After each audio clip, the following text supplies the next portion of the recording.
Banyak orang yang memperhatikan tanda-tanda akhir zaman.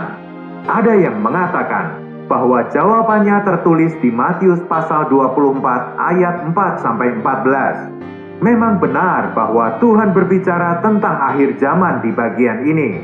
Akibatnya fokus kebanyakan orang adalah pada bangsa yang berperang melawan bangsa, kerajaan yang melawan kerajaan. Tetapi kita harus melihat bahwa tidak peduli apapun hasil dari peperangan ini, dan tidak peduli bagaimana bangsa melawan bangsa dan kerajaan melawan kerajaan, hanya ada satu hasil yang pasti, yaitu penderitaan dan kerugian pada anak-anak Tuhan. Dalam setiap peperangan terdapat dua sisi. Secara rohani juga terdapat dua sisi. Pada satu sisi terdapat orang-orang Kristen, yaitu gereja. Di sisi lain ada bangsa yang saling berperang. Bangsa bergabung melawan bangsa memunculkan kesulitan atas gereja. Dalam peperangan Jepang melawan Tiongkok yang terjadi pada Perang Dunia Kedua, pihak yang menderita bukanlah Tiongkok atau Jepang, melainkan umat Tuhan. Dalam perang antara Jerman dan Inggris di Perang Dunia Kedua, pihak yang menderita bukanlah Jerman atau Inggris, melainkan umat Tuhan.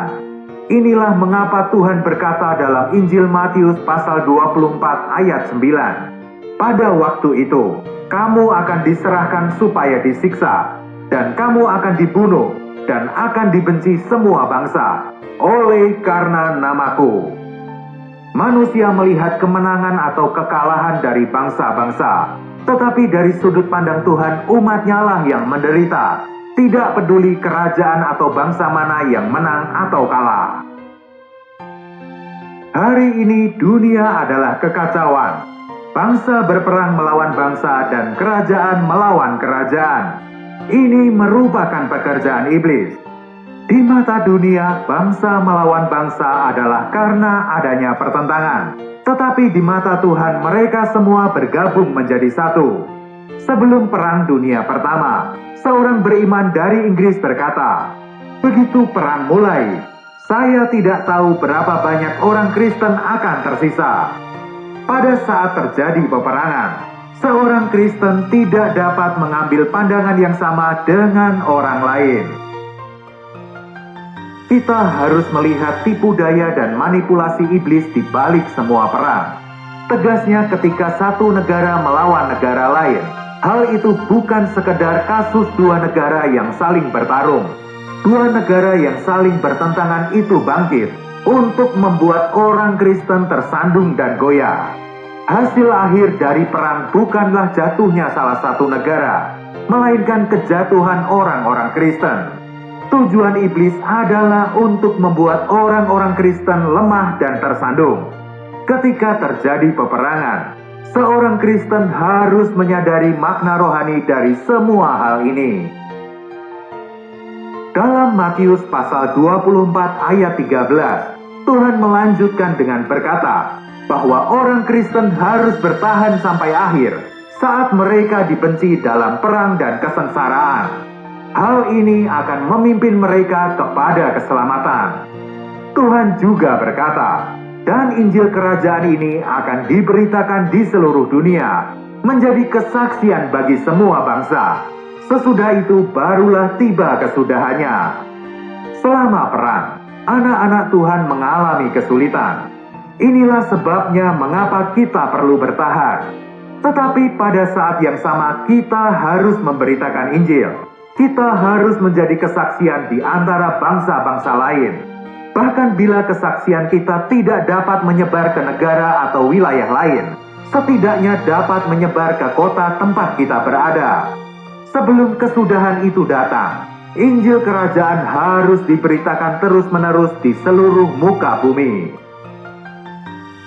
Perkataan dalam Kisah Para Rasul pasal 4 ayat 25 dikutip dari Mazmur pasal 2 ayat 1-2. Di sana dituliskan, "Mengapa rusuh bangsa-bangsa? Mengapa suku-suku bangsa mereka-reka perkara yang sia-sia? Raja-raja dunia bersiap-siap, dan para pembesar bermufakat bersama-sama melawan Tuhan dan yang diurapinya. Mengapa bangsa-bangsa rusuh dan mereka-reka? Mereka rusuh dan mereka-reka untuk menyingkirkan Kristus. Saat Kristus ada di bumi, Herodes dan Pontius Pilatus menyerang dia. Meskipun hari ini secara daging Kristus tidak ada lagi di bumi, Kristus ada di dalam semua orang Kristen. Oleh karena itu hari ini, rusuh dan reka-reka bangsa-bangsa itu ditujukan kepada orang Kristen. Dunia terbagi dalam bangsa-bangsa dan aliansi-aliansi, tetapi kiranya kita tidak sekedar melihat bangsa-bangsa dan aliansi-aliansi itu. Kita harus melihat bahwa kita adalah orang Kristen. Di mata Tuhan, bangsa-bangsa rusuh dan mereka-reka perkara yang sia-sia untuk menyerang Kristus dan umat Tuhan. Herodes dan Pontius Pilatus sebenarnya saling berseteru, tetapi dalam hal penyaliban Kristus mereka menjadi satu. Orang-orang Yahudi dan non-Yahudi berpikir bahwa mereka menjadi satu pada hari Pentakosta. Tetapi Tuhan berkata bahwa saat penyaliban Kristus, baik orang Yahudi maupun non-Yahudi telah berkumpul untuk melawan dan menyerang Kristus. Gereja perlu terus berdoa agar Tuhan mengendalikan semua hal yang terjadi di dunia ini.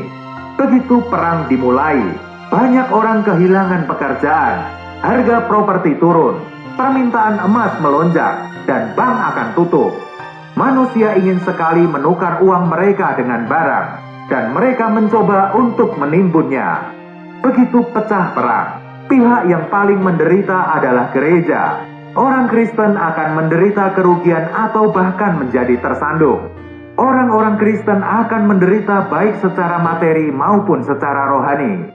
Pasti akan terjadi penderitaan dan kerugian di dalam beberapa hal. Pada hari-hari ini, kita tidak punya waktu untuk menikmati hiburan. Kita harus berdoa secara spesifik.